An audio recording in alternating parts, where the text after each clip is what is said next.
आज हम कथा सुनेंगे भगवान विष्णु के पांचवें अवतार वामन अवतार की।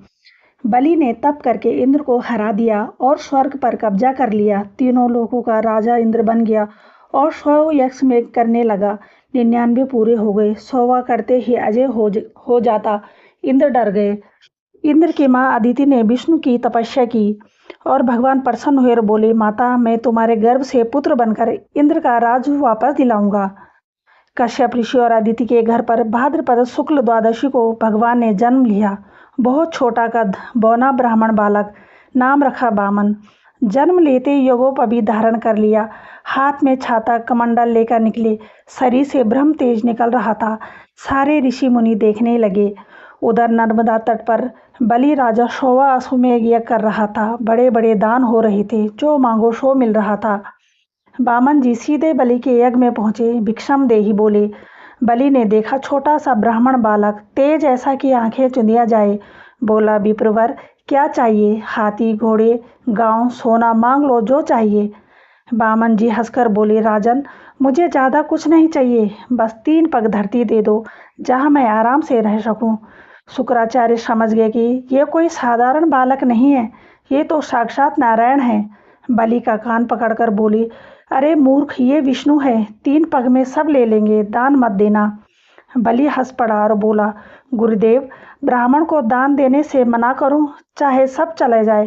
प्रहलाद का पोता हूँ, वचन से नहीं मुकरूंगा। हाथ में जल लेकर संकल्प किया। जैसे ही जल गिरा, वामन जी का रूप बढ़ने लगा। देखते ही देखते वामन जी का कद आकाश छूने लगा। एक पैर से पृथ्वी नापी, दूसरे पैर से स्वर्ग लोक नापा और तीसरे इतनी बड़ा शरीर कर दिया कि सत्यलोक में ब्रह्मा जी ने उनके पैर को, अंगूठे को धोया। वही जल गंगा जल बनकर धरती पर आया। अब तीसरा पग रखने की जगह नहीं बची। भगवान बोले, बलि, 2 पग में सब नप गया, तीसरा पग कहाँ रखूं? वचन भंग होगा तो नरक जाओगे। बलि ने मुस्कुराकर अपना सिर झुका दिया। बोला, प्रभु, तीसरा पैर मेरे सिर पर रख दो। सिर भी आपका और राज भी आपका। भगवान ने तीसरा पग बलि के सिर पर रखा और उसे पातालोक भेज दिया। पैर रखते ही बलि का अहंकार चूर चूर हो गया। बलि की दानवीरता और वचन देकर भगवान पिघल गए और बोले, बलि, वर मांग।